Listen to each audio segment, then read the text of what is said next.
Assalamualaikum warahmatullahi wabarakatuh. Waalaikumsalam warahmatullahi wabarakatuh. Oke, pada kesempatan kali ini perkenalkan nama saya Bohyal Sodik dan teman saya. Saya Hendra Prasetyo. Saya Muhammad Salvardi Ramadana. Pada diskusi kali ini tema kita sesuai dengan pembagian di kelas kemarin, yaitu persepsi dan tanggapan masyarakat mengenai tindak intoleransi. Kenapa sih Mas kok harus intoleransi? Nah, karena intoleransi masih menjadi tantangan sosial di Indonesia, dengan maraknya kasus di negara kita ini menyangkut segala aspek baik segi agama, sosial maupun budaya. Jadi tema ini adalah tema yang sangat tepat untuk mensadarkan masyarakat maupun mahasiswa bahwa intoleransi adalah sikap yang kurang tepat jika diterapkan di kehidupan ini. Jadi kalau menurut pendapat Anda secara pribadi, apa sih yang dimaksud dengan intoleransi? Intoleransi ya. Oke, sebelum saya membahas apa itu intoleransi, saya akan membahas lawannya terlebih dahulu, yaitu toleransi. Kalau secara umum kan toleransi itu kan merupakan sikap atau perilaku yang saling menghargai atau menghormati suatu perbedaan yang ada di antara manusia. Nah, kalau kita membicarakan tentang perbedaan di antara manusia kan ada beberapa faktor. Ada perbedaan antara suku, ada perbedaan antara agama, ras, budaya, atau pandangan hidup. Kalau orang Jawa bilang itu toleransi itu seperti lapang dada Mas, atau legowo itu bahasanya. Sedangkan kalau intoleransi itu adalah kebalikannya.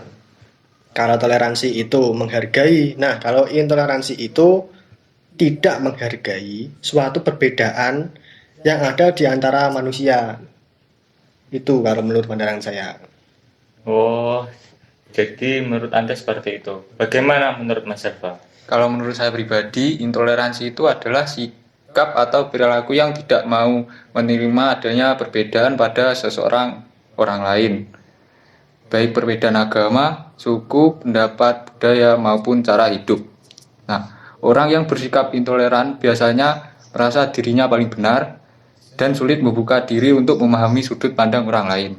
Menurut saya, sikap ini seperti cukup berbahaya. Intoleransi bisa memicu konflik, menimbulkan perpecahan, bahkan berujung pada kekerasan. Padahal dalam kehidupan bermasyarakat, perbedaan itu adalah hal yang wajar dan tidak bisa dihindari.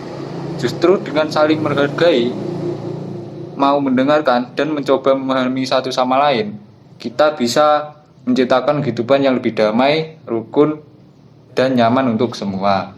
Itu menurut saya. Jadi begitu. Lalu mengapa perilaku intoleransi ini bisa terjadi? Menurut pendapat saya ya, perilaku intoleransi itu bisa muncul karena beberapa faktor. Salah satunya adalah kurangnya pemahaman dan wawasan, sehingga seseorang jadi mudah menilai atau bahkan menghakimi perbedaan yang ada. Nah, selain itu, fanatisme yang berlebihan juga berperan besar, di mana seseorang merasa pendapat atau kelompoknya paling benar dan sulit menerima pandangan orang lain. Di sisi lain, pengaruh lingkungan dan media juga tidak bisa diabaikan. Jika seseorang sering terpapar informasi yang pandangan provokatif atau hoak, lama-lama kelamaan cara pandangnya bisa ikut terbentuk ke arah yang negatif. Menurut saya, kombinasi faktor-faktor inilah yang akhirnya membuat sikap intoleransi mudah berkembang di masyarakat. Itu menurut saya. Oh, jadi seperti itu. Bagaimana menurut pendapat Anda? Kalau menurut pandangan saya itu adalah sifat ego, Mas.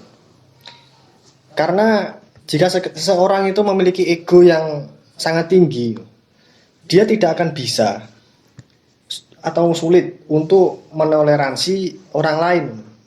Dan timbullah itu rasa intoleransi. Karena ego ini sudah menjadikan dia merasa menjadi seseorang yang paling benar. Jadi pendapat orang lain biasanya akan di-skip sama dia itu. Seperti itu mungkin kalau menurut saya. Oh, jadi seperti itu. Itu dulu. apa saja sih bentuk dari intoleransi itu? Kalau bentuk intoleransi itu sebenarnya ada banyak. Kita bahas yang umum saja ya. Yang pertama ada intoleransi rasial. Itu adalah ketidakmampuan menerima perbedaan ras, etnis atau kelompok yang dapat menyebabkan diskriminasi, stereotip dan rasisme yang berdampak pada tindak kekerasan dan kriminal. Yang kedua ada intoleransi agama, penolakan atau representasi terhadap keyakinan dan agama orang lain yang dapat memicu konflik agama atau bahkan kekerasan berdasarkan perbedaan keyakinan dan praktik spiritual. Yang ketiga ada intoleransi sosial ekonomi, adalah penolakan atau diskriminasi terhadap orang berdasarkan status ekonomi atau kelas sosial mereka.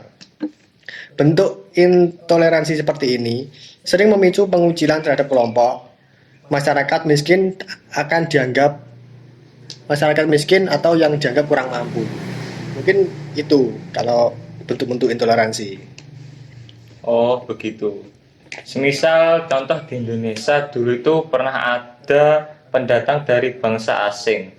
Nah, sebagian masyarakat itu ada yang menerima dan ada yang menolaknya. Nah, penolakan ini apa ya termasuk juga intoleransi?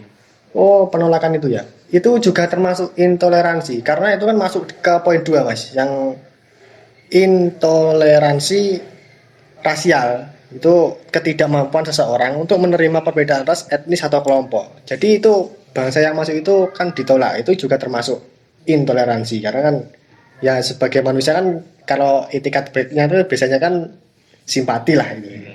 Itu ya sama saja. Mungkin kurang seperti itu. Oh, jadi seperti itu. Bagaimana Mas Safa cara menghindari sikap intoleransi itu?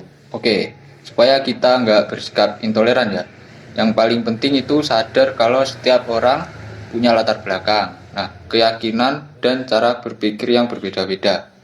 Perbedaan itu wajar dan nggak bisa dihindari dalam hidup masyarakat. Nah, kalau ada pendapat yang nggak sama, sebenarnya nggak masalah. Kita boleh nggak setuju, tapi tetap harus sopan dan saling menghargai. Nah, jangan langsung emosi atau merasa paling benar sendiri. Coba lebih banyak dengerin orang lain dan pahami sudut pandangnya.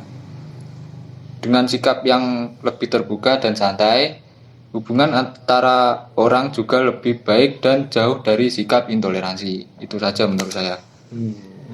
Jadi begitu.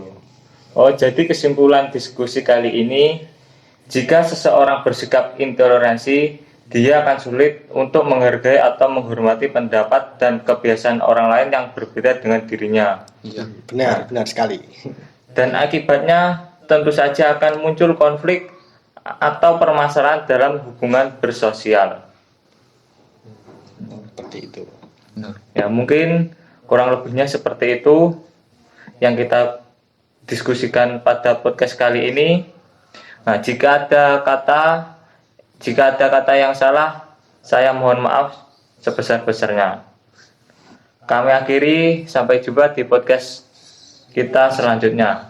Wassalamualaikum warahmatullahi wabarakatuh. Ses.